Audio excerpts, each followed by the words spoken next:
Um, I'm gonna coordinate some sports news in before I get into my political talk.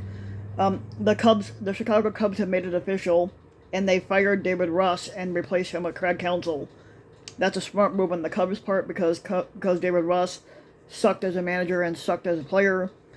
Obviously, this was a very smart move on the Cubs. The Cubs have also picked up the player options for Kyle Hendricks and Yan Gomes. Now we're still waiting on Cody Bellinger to see whether he signs an extension with the Cubs or he goes elsewhere. I'm hoping the Cubs keep him. Um, Baseball player Nelson Cruz has announced his retirement after 19 years in baseball. He was pushing for 500 homers, and he possibly would have had it if he didn't get suspended in 2013 for the remainder of the 50-some games that were left for that year if he didn't test positive for steroids. And he would have been close, but he does finish out his career with 464 homers, which still isn't bad. College basketball season starts tonight, and my college team starts at 7. So it's going to be University of Illinois against Eastern, and that's a start right there. Now, to get into the political talks, the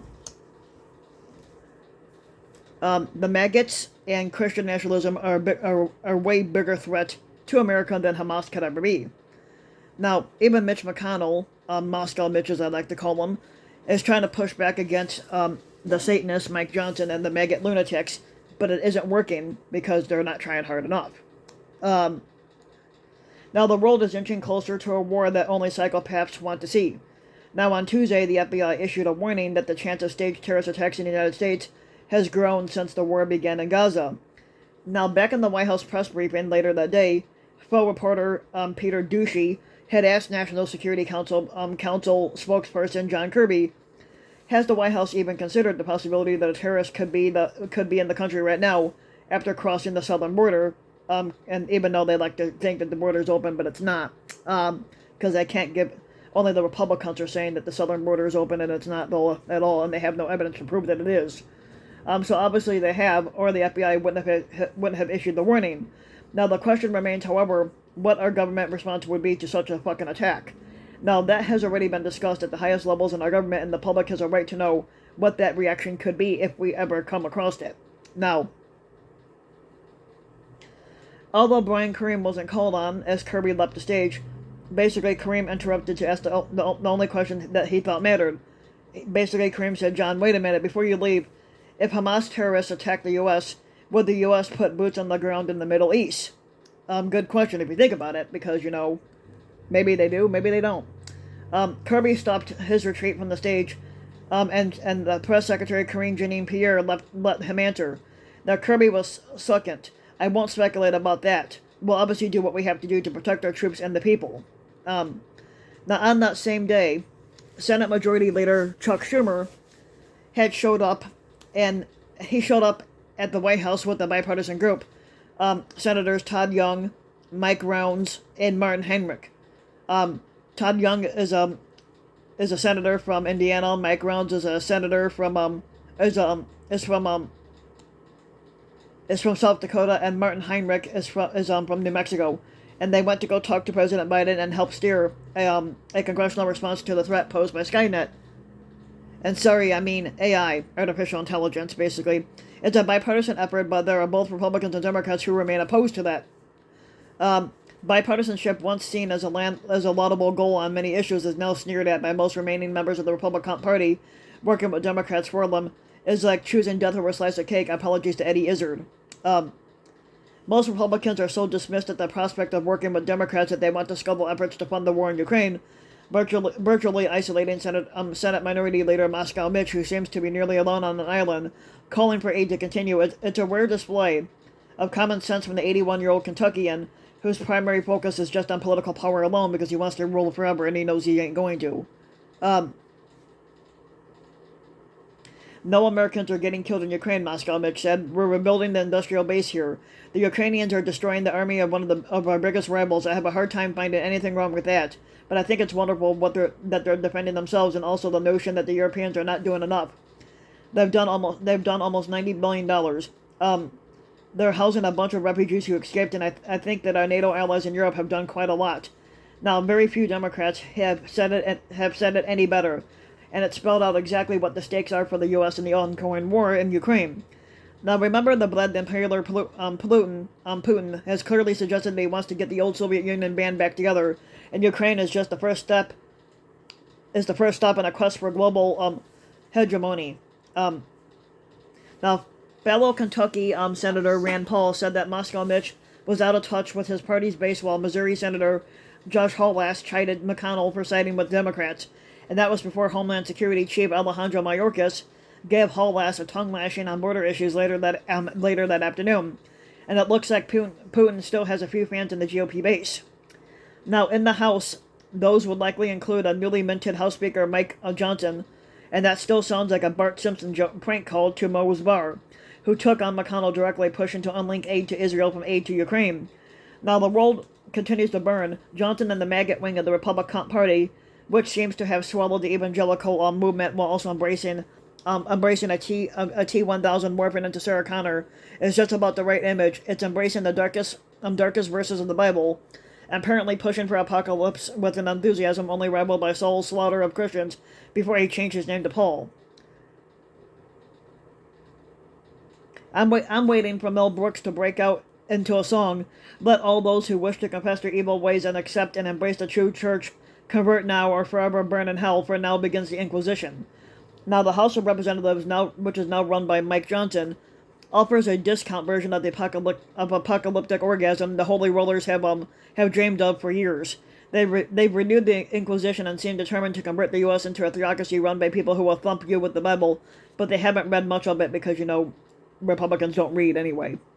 Now, Lord, how they fucking love to preach fire and brimstone, but the Sermon on the Mount and the Beatitudes, fucking forget it. Matthew 25:40.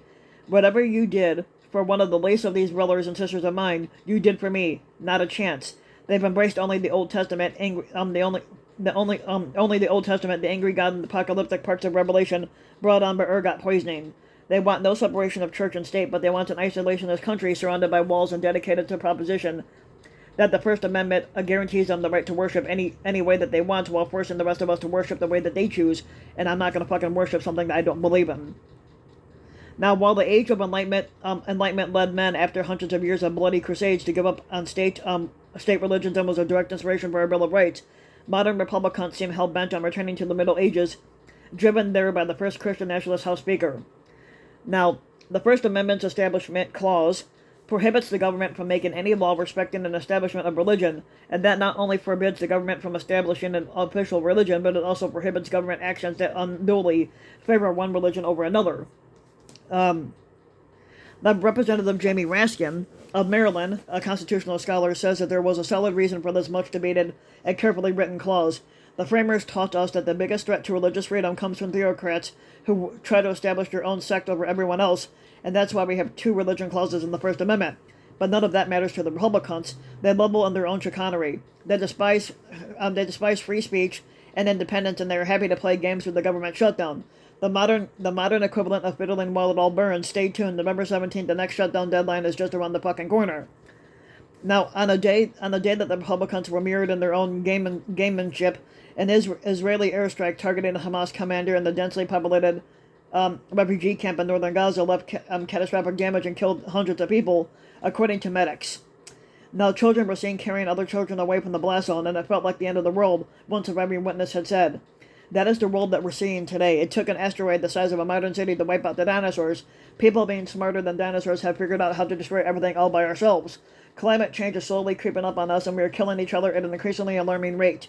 It took a Category 5 hurricane to kill 40-odd people in Acapulco last week, but we killed that many in 2 mass shootings in the U.S. about the same amount of time, and spared the property. Pogo was right. We have met the enemy, and he is us.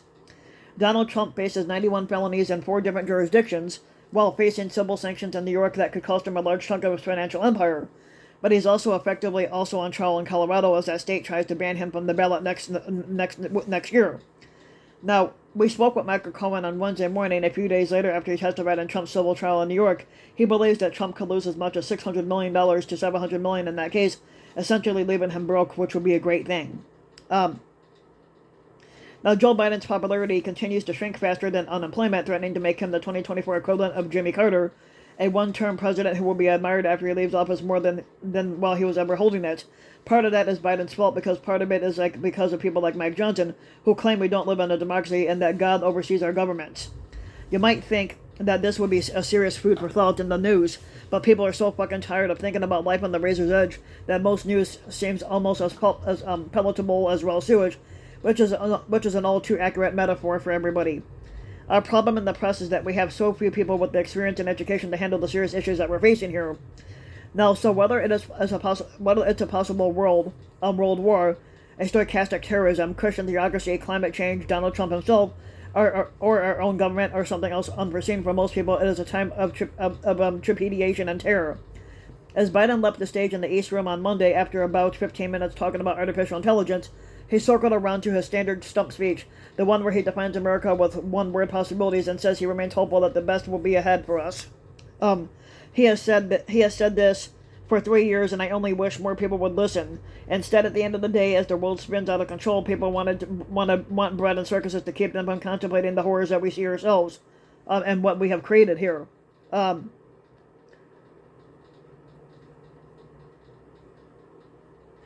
So if you like the video, you can give the video a like and subscribe to my channel, RBW King.